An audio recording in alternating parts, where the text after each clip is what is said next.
जय श्री राम सांग माने आपण माने केमिति अछंती। आशा करुची भगवान श्री राम को आशीर्वाद रे आपण माने भलरे थिबे। राम भक्त हनुमान को विषय रे समस्त जानी थिबे। से होउचंती कली जुगर प्रत्यक्ष देवता। चलंतु ए वीडियो माध्यम रे जानिबा केउ 8टी प्रसाद लगेଇବା द्वारा भगवान हनुमान शीघ्र प्रसन्न हुअन्ति। नंबर 1 पानर प्रसाद। जो व्यक्ति जेकोसी मंगलवार बा शनिवार दिन पानर प्रसाद हनुमान जी को चढ़ाती तांकु शत्रुर रक्षा मिले आउ तांकर सबु कार्य पूरा होई थाए। नंबर 2 नोडियार प्रसाद। जो व्यक्ति नोडिया प्रसाद हनुमान जी को चढ़ाती तांकु हनुमान जी को कृपा मिले आउ हनुमान जी रक्षक होई आसंती। मने रखिबे गोटा नोडिया प्रसाद लगाइबे। नंबर 3 गुड़ चना।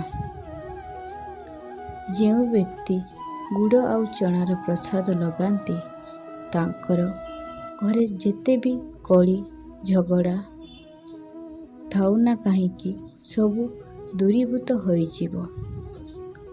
नंबर 4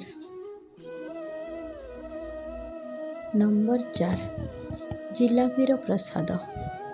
जो व्यक्ति बहुत दिन हैला तांको इष्टदेवकर कृपा कि अन्य देवतींकर पूजा करके तांको कृपा पाई पारु नाहंती, जदि सही व्यक्ति कौनसी मंगलवार बा शनिवार दिन हनुमान जी को जिलापीर प्रसाद लगाती यह द्वारा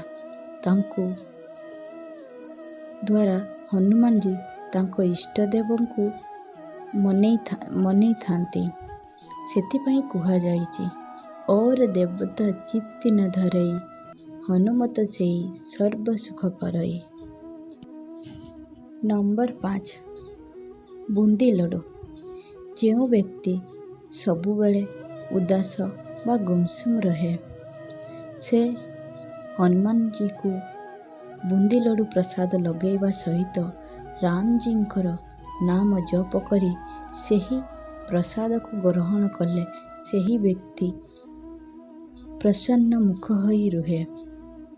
नंबर 6 केसर भात। भात रोषेई करिवा समय रे केसर पकाई शुद्धता सहित रोषेई करी हनुमान जी को केसर भात प्रसाद लगेଇବା द्वारा सेही व्यक्तिर कुंडलीर मंगल दोष कटि थाए। नंबर 7 खीरी प्रसाद। खीरी रोषेई करिवा समय रे शुद्धता सहित रोषेई करी हनुमान जी को प्रसाद लगेଇବା द्वारा सेही व्यक्तिर घरे दारिद्र्य और अलक्ष्मी दूरीभूत हुअन्ति आउ लक्ष्मी वास करन्ति। कदली आउ सेव। जो व्यक्ति कदली आउ सेव हनुमान जी को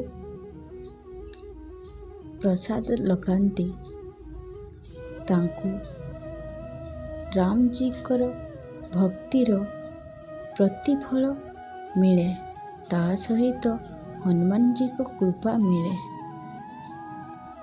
वीडियोटी पूरा देखिथिबारु बहुत बहुत धन्यवाद। जय श्री राम।